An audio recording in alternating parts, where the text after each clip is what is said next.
Hola, ¿qué tal? ¿Cómo están? Bienvenidos nuevamente a Wikimedia. Hoy tenemos un invitado de lujo. Y digo invitado de lujo por varias circunstancias. Primero, es un ex-WIC y eso ya es un orgullo para esta institución. Segundo, porque lo conozco como docente y lo considero además un amigo extraordinario, profesor y extraordinaria persona, Enrique Ballesteros. ¿Cómo estás? Bienvenido. Polo, muchas gracias por estar aquí en esta cabina, de tener la oportunidad de platicar contigo, de estar en mi casa, en la Universidad Intercontinental, y pues hablar de los temas que nos están dictando agenda, que son varios, y uno en particular que está haciendo mucho ruido, ¿no? Claro, vamos a platicar un poco acerca, y tú como docente ahora, además de tu experiencia profesional, hablar de la inteligencia artificial, que es muy importante, muy necesaria, pero ¿cómo lo ves tú ahora en el ámbito de la educación? Porque no lo vamos tampoco a eliminar. O sea, llegaron las computadoras y les empezamos a ocupar, sustituyeron a la máquina de escribir, y así como esos llegaron otra serie de equipos, hoy está llegando, vamos a llamarlo así, un software, una aplicación, un instrumento que está inmerso ya en varios equipos de los que estamos utilizando y que parece ser que a los maestros les hace mucho ruido. Es una herramienta, a final de cuentas, es tecnología destinada al progreso de la humanidad.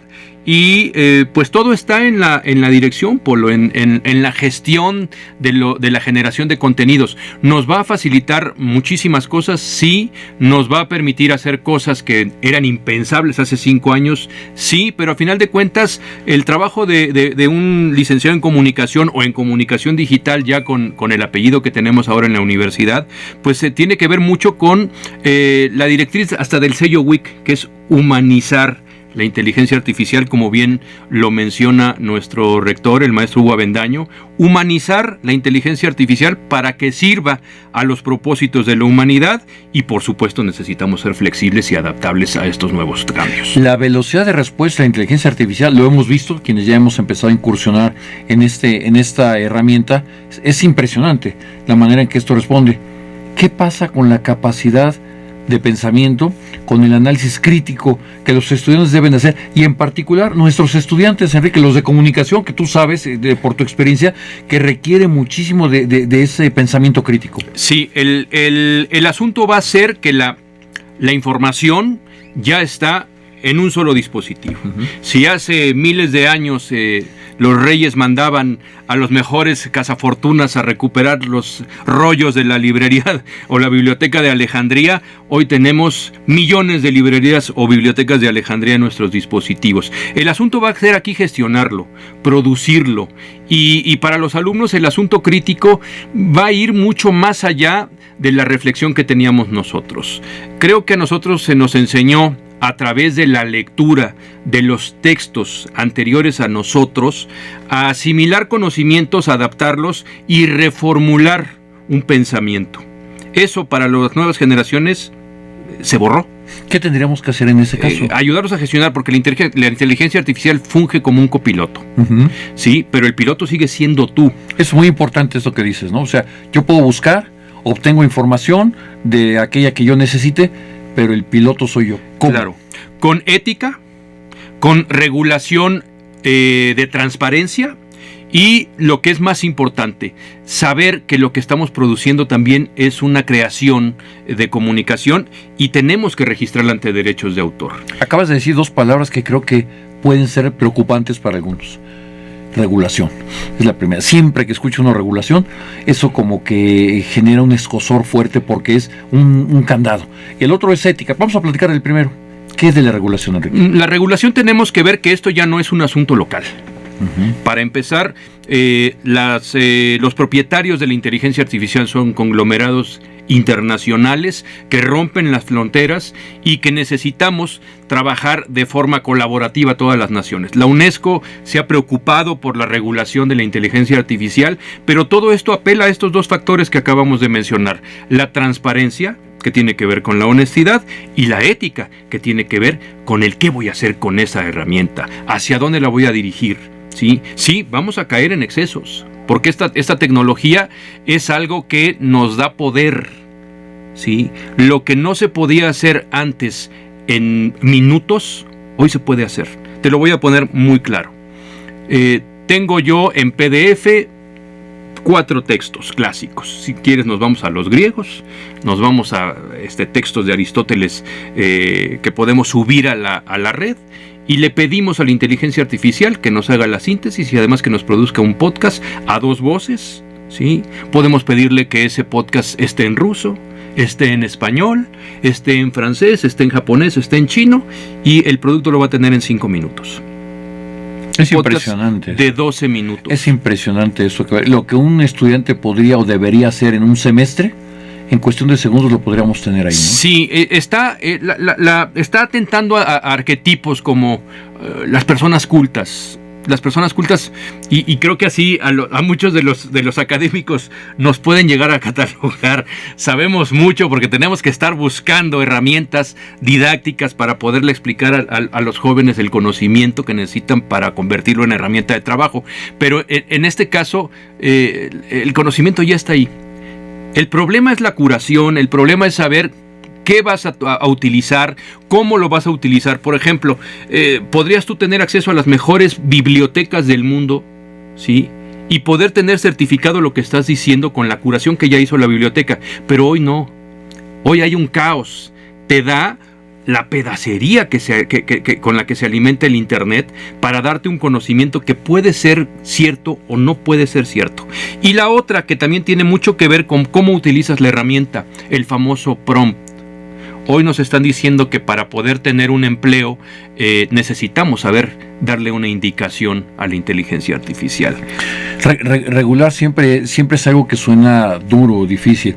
Tú como docente, ¿qué opinas? Hay profesores, no solo aquí, sino en otras universidades, que dicen, a ver, me dejan sus teléfonos aquí, pones una canasta, los quitas, o los apagan, no los pueden ocupar, en fin, pueden decir X o Y instrucción en el salón. Hoy te estamos hablando precisamente de eso, que es el dispositivo, si no es que pueda ser el iPad, algunos traen una laptop también, pero donde se encuentra alojada la inteligencia artificial. Sí. ¿Cómo regularlo en tu clase? ¿Cuál es tu experiencia? Lo que me acabas de decir de la regulación internacional, muy importante, eso va a derivar, es como el caso, por ejemplo, esta reglamentación que hay para los no fumadores. Sí. Esa es general, está dispuesta para varios países, en el caso de México, y ya las instituciones lo hacemos propio de acuerdo a nuestras necesidades. ¿Qué hacer con el caso que tú acabas de mencionar de la inteligencia artificial regulado en tu salón? Regulado y adaptado, porque no se puede prohibir la utilización de una herramienta que hoy la industria, el 78-85% de los empleadores están solicitando que los profesionales utilicen las herramientas de inteligencia artificial. Si las prohibimos aquí, es como si hace 20 años, no le hubiéramos permitido a un alumno que agarrara una consola de audio para regular el sonido. ¿Sí? Pues hubiera salido al campo laboral sin saber mover un botón, aunque a lo mejor en el campo laboral no le iba a tocar. Yo creo, Polo, que con la inteligencia artificial es cambiar un poco las formas de evaluación. Por lo menos en mis clases, que son más en el campo teórico práctico que la teoría completa. Porque ahora hay que ver los mapas mentales de los chicos. ¿Cómo llegó al fin? ¿Sí? Y no esperar que el fin justifique los medios. A ver, ok, trajiste una cuestión escandalosa de contenido. Imaginemos hasta lo peor. Uh-huh. En una campaña política sacaste lo peor de lo peor. No supo construir ahí el muchacho. A lo mejor sí supo. Lo que tenemos que ver es qué le dijo al sistema para llegar a ese producto. Y tiene mucho que ver con la forma en cómo diriges una producción, Polo. Nosotros dirigimos producciones de contenido en diferentes ámbitos. La inteligencia artificial, por lo menos la generativa, que tiene que ver con textos, videos, imágenes y demás, es un ejercicio prácticamente como el que hace un director de cine.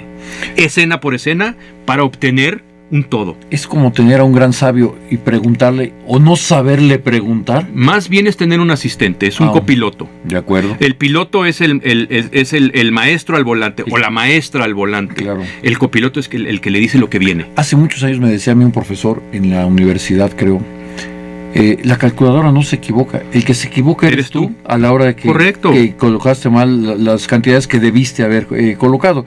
comparto eso. ¿Tú lo compartes? Sí, lo también? comparto. Igual con la idea de que la creatividad es un talento con el que se nace. No, la creatividad es como el deporte, hay que entrenarlo. Claro. Hay deportistas que son mucho mejores que otros, pero no es algo que venga innato en la capacidad racional del ser humano. En este caso, la inteligencia artificial va a tener que regularse con estos factores de ser honesto, de decir, utilicé la inteligencia artificial para llegar aquí, y en la evaluación en academia lo hice así. El mapa mental famoso que siempre nos ha costado mucho trabajo, Polo. Uh-huh. ¿Por qué? Porque son estructuras. Antes basábamos todo, duramos 6,000 años basando todo nuestro conocimiento y nuestra medición intelectualmente en la construcción de la palabra, en la administración del conocimiento a través de los libros, a través de los documentos, ¿sí? Clasificábamos y burocratizábamos todo ese conocimiento. Hoy ya tenemos quien lo haga, pero si no le indicas lo adecuado para que te ayude a hacerlo, si lo pones a investigar a la inteligencia artificial, no, pero sí te puede dar una elocuencia y una estructura maravillosa para poder tener la presentación adecuada de la idea que tú quieres llevar a cabo. De ahí nos iríamos a la ética. La ética que entiendo yo que nos llevaría al campo de la autorregulación, o el que yo tengo que regularme, porque bajo una serie de principios y valores ahí. ¿Qué tan distante ves tú esa parte que es, diríamos, el otro elemento fundamental para que nuestros estudiantes, y en general de otras universidades, pero en lo particular aquí, el que digan, bueno, ya tengo unos elementos que me regulan el uso de la inteligencia artificial, que a lo mejor me los brinco, lo que sucede, por ejemplo, con el reglamento de tránsito, ¿no? No debo usar el carril del Metrobús y me meto, ¿no? Con las consecuencias que esto implica, y ahora acá, yo mismo me autorregulo. ¿Qué debemos hacer? ¿Qué debes hacer tú como profesor desde el punto de vista ético con la inteligencia artificial? ¿Para qué lo vas a usar? ¿Qué le va a dejar a la humanidad? Obvio, estamos en una etapa de supervivencia, en donde el egoísmo es natural. Y es como nacemos los seres humanos. Córrele porque ahí viene y te comen, o córrele porque me voy a comer aquello que está corriendo, si no me muero. Uh-huh. Pero hoy, ¿para qué voy a usar esta herramienta tan poderosa? ¿Sí? Y sí, apelamos al libre albedrío de la humanidad. Y por eso creo que el humanismo WIC es tan importante. Nuestros mandatos como institución académica son precisos. Somos una institución que busca el formar profesionistas colaboracionistas con la especie humana. Si de ahí no partimos, pues sí, hasta la libertad te permite ser un delincuente. Y la ética es eso, es saber que puedes hacer todo, pero con las consecuencias. Y la autorregulación, la ontología, la deontología, es ¿qué vas a dejarle a los tuyos? ¿Qué vas a dejar en tu historia que permita construir un legado? Pero siempre hay legados positivos y negativos. Si regulamos va a haber rebeldía, claro. Porque la juventud es eso, rebeldía. Sí, siempre lo ha sido así. Cuando estudiamos en la carrera esto que tú acabas de mencionar, la parte de los códigos éticos, la parte de los códigos deontológicos en el ejercicio de la profesión, que es muy importante, lo es para todas las profesiones, en lo particular para los que estamos metidos en la comunicación, pero llevar eso también al tema de la inteligencia artificial, ¿te parece sencillo? ¿Te parece complicado? Lo digo porque en los temas, me regreso al anterior, a la parte deontológica de la comunicación, donde nos hemos encontrado con infinidad de casos de distintos ámbitos en la comunicación y el periodismo que han fracasado, que han fallado, que han sido no fieles a estos principios.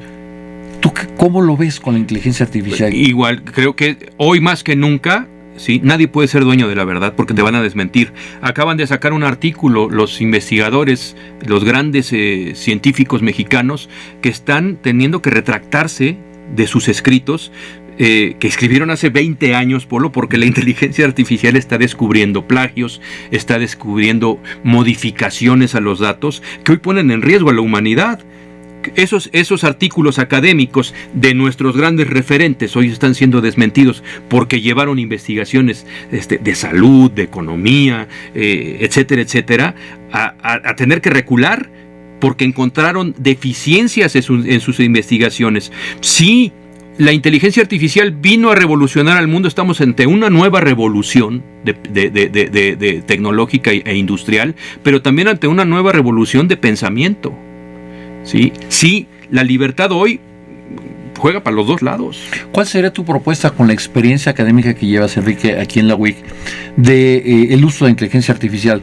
Empezar desde el primer semestre, usarla como materia optativa, crear inclusive una especialidad, una maestría. Hay universidades que ya empezaron a trabajar el tema de licenciatura o especialidades. ¿Cuál es tu visión, ante esta tecnología que tenemos ahorita, sobre todo de cara con los estudiantes de comunicación? ¿Qué es lo que tú propondrías que hiciéramos como universidad? Pues tener mucha apertura en la utilización. Sí, a lo mejor tener una materia de especialización, pero también no olvidemos que estos son instrumentos particulares. No son públicas las empresas de inteligencia artificial, y la carga ideológica y la carga que tiene por parte de los propietarios, también tenemos que ir con cuidado, porque ahorita nos dice la inteligencia artificial que tenemos que dar un prompt para poder llegar al fin de ese producto. El día de mañana lo pueden cambiar, el día de mañana te lo pueden cobrar, el día de mañana te pueden acusar de que estás plagiando su tecnología.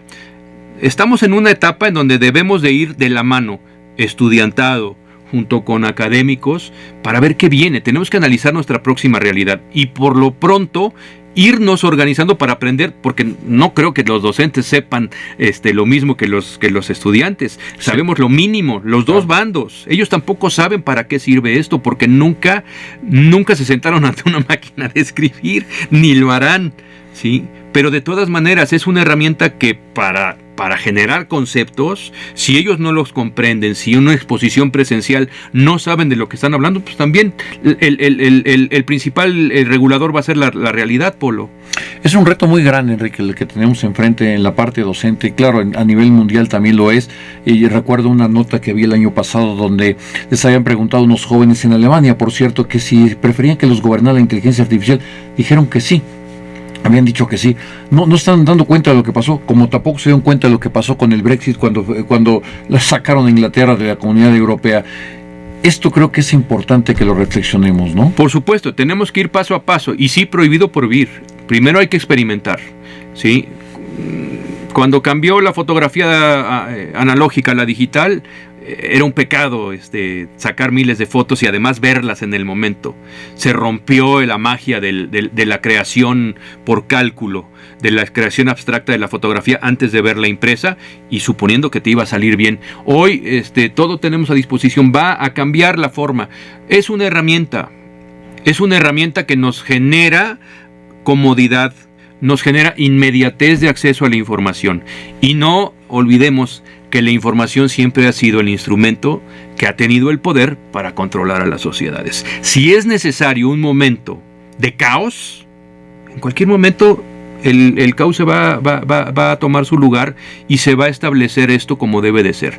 No sabemos a dónde nos van a llevar las compañías, Polo. No son políticas públicas, son propiedad privada, con una carga altísima ideológica, tanto de un lado como del otro. Acompañemos el fenómeno, tengamos paciencia, ¿sí? El arte de la reflexión lo tenemos que seguir haciendo. Esta última idea que nos acabas de mencionar es muy importante. Yo creo que nos da pauta, Enrique, para volvernos a sentar y platicar sobre ese otro tema que me parece que es importante. Respecto a esto, efectivamente tenemos que ver hacia dónde van y qué es lo que nosotros tenemos que hacer. Hoy por lo pronto estamos haciendo en el aula, pero yo desde los medios, que también he sido gente de medios, y sobre todo en los programas de concursos, yo me quedo con la inteligencia natural, donde les preguntabas, y evocando un poco a don Pedro Ferriz Santa Cruz en el premio de aquel concurso de los 64,000 pesos, en donde la persona encerrada en una cabina tenía que pensar y responder para alcanzar ese premio. Eso era muy interesante. Hoy estamos en otra dimensión. A mí me da mucho gusto platicar con el profesor Enrique Ballesteros. Enrique, muchas gracias por estar con nosotros aquí en Wikimedia. Muchas gracias a ti, Polo, y muchas gracias a toda la comunidad universitaria. Nuevamente saludamos a nuestro querido en los controles, Enrique, que nos estás haciendo favor de llevar el control y la operación de esta señal de este momento. Muchas gracias nuevamente, Enrique. Los esperamos en la próxima aquí en Wikimedia. Hasta la próxima.